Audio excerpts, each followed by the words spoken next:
Everyone has a story to tell. Are you a good listener? Coming up next on Pastor Bob's Coffee Break.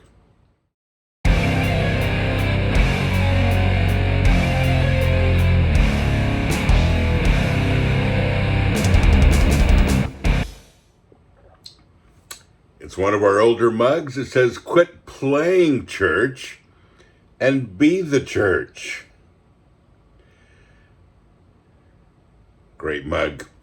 And again, you can get this and our coffee and all of our stuff right here. We are metalwearfamily.com. Here's the question today. Dear Pastor Bob, we are interested in starting a homeless ministry. We don't know anything about how to begin. Any suggestions? Well, I have a few suggestions, and they're probably not the ones that you think. A lot of people, when they start ministering to other people, they set up a program. And of course, you have to have an idea of what you want to do. You have to have a goal. You have to have a mission. You have to kind of have the steps to get there. I understand all that, but it isn't the most important thing. You say, well, how do you go about the food and all of that? And of course, food is important because it's a way to begin to chat with people. But it's still not the most important thing. The number one thing that you have to do is get to know people. And the greatest way, the biggest compliment you can pay anyone is to listen.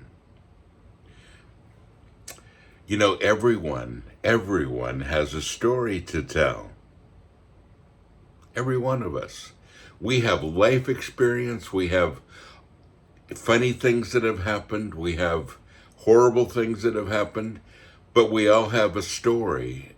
It's just that a lot of people don't have anyone to listen. And we need to be good listeners. The church is horrible at listening.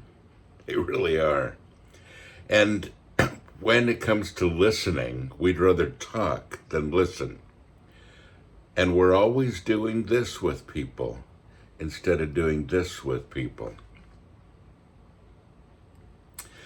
Folks, there are so many who are just waiting for a connection. And they don't want to just hear you talk. They want to be part of the connection. They want to know that they're valuable. They want to know that their stories are valid, that their stories mean something, that their life experiences weren't just lived for no reason at all, but that they carry through.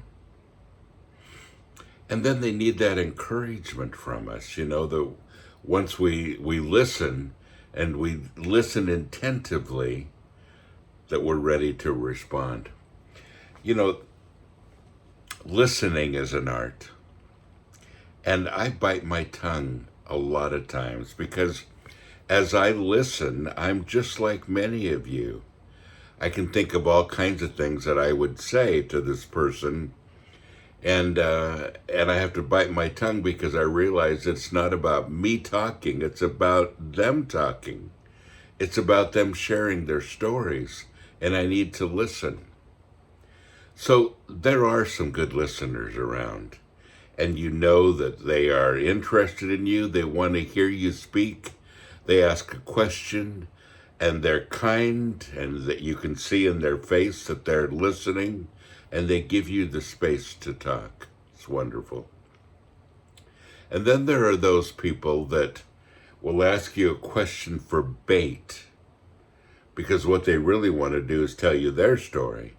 But they're being kind and telling you to go first, basically. What is your story? And the whole time you can see their wheels turning. They're just waiting for you to get done speaking so they can speak. And then there's the third kind, the kind that just jump in all the time. You start speaking and then they speak right in the middle of your sentence. And whatever you have to say, they have something that can beat it. Something that's more profound. A story that's better.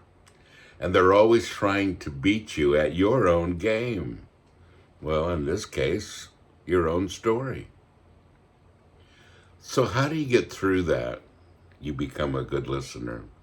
You realize that it isn't always about you. It's not always about what you have to say. It's about listening to people's stories, listening to what they have to say. I was talking to one of our homeless friends on Sunday, actually, and he was kind of pouring out his heart and some things that was, things that were happening in his life, and, some frustrating things, really frustrating.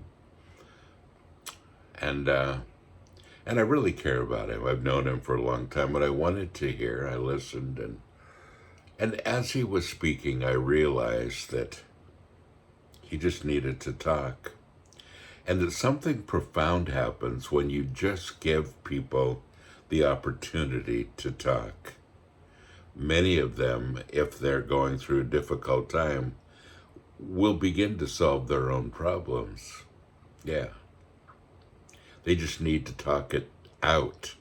And sometimes just hear themselves, telling the stories. And a lot of people could help themselves if they just had somebody to bounce their ideas and stories off of. So, folks, my message today is just this. Shut up and listen. Be quiet and listen when people need to talk. So, I want to go to this scripture, James chapter 1, verse 19. And he says, understand this, my beloved brothers and sisters. Let everyone be quick to hear. Quick, not quick to speak, quick to hear. Be a careful, thoughtful listener. Slow to speak, a speaker of carefully chosen words, and slow to anger. Be patient, be reflective, be forgiving. Let the other person talk. Well, folks, don't forget, you are blessed. So go and be a blessing.